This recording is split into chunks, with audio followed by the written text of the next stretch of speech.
LDF SNPuram panchayat റാലിയും പൊതുയോഗവും നടത്തി. CPM polit bureau അംഗം ഡോക്ടർ വിജു കൃഷ്ണൻ ഉദ്ഘാടനം ചെയ്തു. നമ്മൾ ആ കർഷകരുടെ വീടുകൾ സന്ദർശിച്ചു. ആ കർഷകരുടെ വീടുകളിൽ BJP കൊടി പാറുന്നുണ്ട്. അവർ BJPയുടെ പ്രതിനിധികളായിരുന്നു, അവരുടെ പ്രവർത്തകരായിരുന്നു. പക്ഷേ അവർ വിളകൾക്ക് ന്യായമായ വില ആവശ്യപ്പെട്ടുകൊണ്ട് സമരമുഖത്തോട്ട് ഇറങ്ങി. അതാണ് ഇന്നിപ്പോ BJP നിങ്ങളോട് വോട്ട് ചോദിച്ചു വരും, മാറാത്തത് മാറുമത്രേ. അതാണ് അവർ പറയുന്നത്. ആ മാറ്റം എന്താണ്? ആ മാറ്റം ഗുജറാത്ത് മോഡൽ ഇവിടെ നടപ്പിലാക്കും. നമ്മൾക്ക് ആ മോഡൽ വേണോ എന്നുള്ളതാണ്, അവിടുത്തെ മോഡൽ എന്താണ് എന്നുള്ളത് നമ്മൾ പറയേണ്ടതുണ്ട്.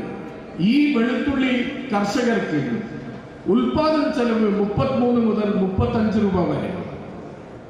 സംസ്ഥാന സർക്കാർ BJP സർക്കാർ പറയുന്നത് 27 രൂപയാണ് ഉൽപാദന ചെലവ്.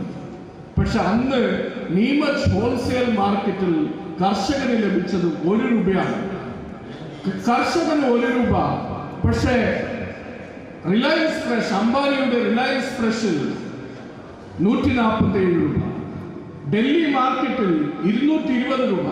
അപ്പോ കർഷകന് 1 രൂപയും അദാനിക്കും അംബാനിക്കും കൊള്ള ലാഭം കൊയ്യാനുള്ള അവസരം 147ഉം 220ഉം ഒക്കെ നേടാനുള്ള അവസരം ഒരുക്കിയാണ് നരേന്ദ്രമോദി കഴിഞ്ഞ 10-11 വർഷങ്ങൾക്കിടയിൽ ചെയ്യുന്നത്.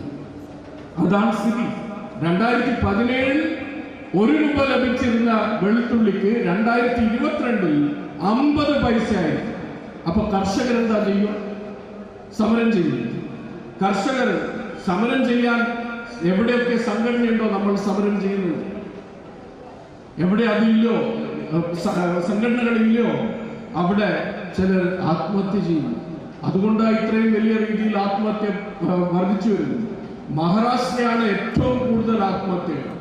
LDF നേതാവ് MR ജോഷി അധ്യക്ഷത വഹിച്ചു. LDF നേതാക്കളായ CN ജയദേവൻ, PK ചന്ദ്രശേഖരൻ, സ്ഥാനാർത്ഥി KK Valsaraj, Mushtaq Ali, Sudheesh TK, TP Raghunath, KB Hydros, advocate TP Arun Menon, Viswanathan Kanichedath, KK Abid Ali എന്നിവർ സംസാരിച്ചു.